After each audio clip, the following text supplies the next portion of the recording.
সবাই ভালো আছো তো? আমিও ভালো আছি।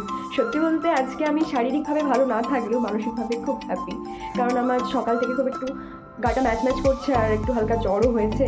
কিন্তু আজকে টিচার্স ডে, সো নতুন কলেজ, নতুন প্রিপারেশন, নতুন সেলিব্রেশন, নতুন অর্গানাইজেশন, কীভাবে কী হবে আই ডোন্ট নো। কিন্তু আমি যেটা আমার প্রিভিয়াস কলেজে ফেস করেছিলাম সেটা হচ্ছে আমরা আমাদের জুনিয়রদেরকে গাইড করতাম, আর আমরাও আমাদের সিনিয়রদের থেকে গাইডেন্স পেতাম যে কীভাবে পুরো অনুষ্ঠানটা এক্সিকিউট করা হবে। দেন স্যার ম্যামেদেরকে ডাকতাম, ডিপার্টমেন্ট ওয়াইজ হতো। বাট এখানে আমাদের MBA জার্নিতে 10টা অত্রি শুনছি নাকি সবার একসাথে অডিটোরিয়ামে হবে। আই ডোন্ট নো কী হতে চলেছে, কিন্তু মিস করছি আমার নেতাজি মহাবিদ্যালয়ে সেই নাচ, সেই গান, সেই আড্ডা। আগের দিন থেকে 4-5টা সাজানো, মিনিমাম 10 দিন আগে থেকে আমরা প্রিপারেশান নিতাম, নাচ করতাম, গান করতাম, রিহার্সাল করতাম, নাটক করতাম, ঘর সাজাতাম, স্যার ম্যামদের গিফট কিনতাম, টাকা কালেক্ট করতাম, খুব মজা হতো। স্কুল লাইফ থেকে কলেজ লাইফ অবধি দিনটা মানে প্রত্যেকটা স্টেজ একভাবে কেটেছে, আর আজকে হয়তো একভাবে কাটবে। আই ডোন্ট নো, যে এক্সপিরিয়েন্স আমি গেইন করবো তোমার সাথে আমি শেয়ার করবো। অ্যাকচুয়ালি তোমরা যারা ভাবছো IILM কলকাতায় ভর্তি হবে, কিংবা আফটার গ্র্যাজুয়েশন তোমরা যেখানেই ভর্তি হও না কেন, সেই সমস্ত সিনারিওটা কী হবে আমি তোমাদের সাথে সেটা শেয়ার করবো। আর তোমরা জানো তোমাদের সাথে আমি সবটা শেয়ার করতে পছন্দ করি। তো যতই আমার শরীর খারাপ থাক, আজ আমি রেডি হয়ে গেছি। আর কলেজ থেকে বলেছে যে আজকে তোমরা এমনি কিছু পরে আসতেই পারো, তোমাদের IILM এর যে ড্রেস সেটা না পরে এলেও চলবে, আর ফর্মাল না পরে এলেও হবে। সো এমন কিছু যে জিনিসটা ওখানে গ্রাহ্য হবে, সো কোনো এথনিক তুমি পরে আসতেই পারো। ওকে, সো দ্যাটস ওয়াই আমি এই কুর্তিটা পরেছি, বেশ ভালো লাগছে পিঙ্ক লেগিংসের সাথে। আর হালকা একটু মেকআপ করেছি, আর ইয়ারিংটা পরেছি। এই ইয়ারিংটা আমার দিদিভাই গিফট করেছে।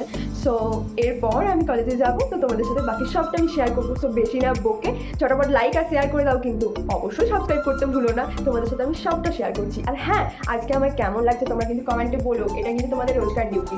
মানে আমি অপেক্ষা করে থাকবো তোমাদের কমেন্টের জন্য। হরে কৃষ্ণ। কেমন আছো তোমরা সবাই? সবাই আমরা ভালো আছি। তো আজকে আমাদের ফার্স্ট ক্লাস স্টার্ট হচ্ছে MBA জার্নি। তো মোনা আর এগুলো আমার সব ফ্রেন্ড, আজ থেকে আমাদের 2 বছরের নিউ জার্নি স্টার্ট হবে। অন্য বছরে টিচার্স ডে মানেই টিচার্সদের সাথে বিভিন্নভাবে সেলিব্রেট করা, বাট এবারে এসে অন্য এক্সপিরিয়েন্স, ক্লাস করতে হলো আমাদের। আর আমরা ক্লাস মানে এনজয় করবো না সেটা হতে পারে? ভাই আজকে ফার্স্ট ক্লাস, কেমন এক্সপিরিয়েন্স? খুব ভালো, খুব ভালো। আমার বাজে আসলে ক্লাস করার পর আমরা প্রচণ্ড হাঁপিয়ে গেলাম, কারণ ক্লাসগুলো এতই বোরিং ছিল। ফার্স্ট ক্লাসের এক্সপিরিয়েন্স ভালো ছিল না আমাদের, কিন্তু আমরা তারপরেও খাওয়া দাওয়াটা কমপ্লিট করলাম। আর তারপর দেখলাম সূর্য তরুণীতে হচ্ছে টিচার্স ডে সেলিব্রেশন।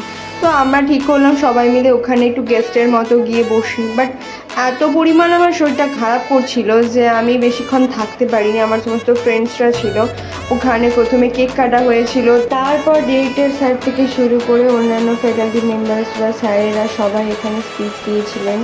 আর আমার ফ্রেন্ডরা আমাকে সমস্ত ক্লিপ পাঠিয়েছিল তোমাদের সাথে শেয়ার করার জন্য, যেহেতু আমি সেখানে অ্যাবসেন্ট ছিলাম।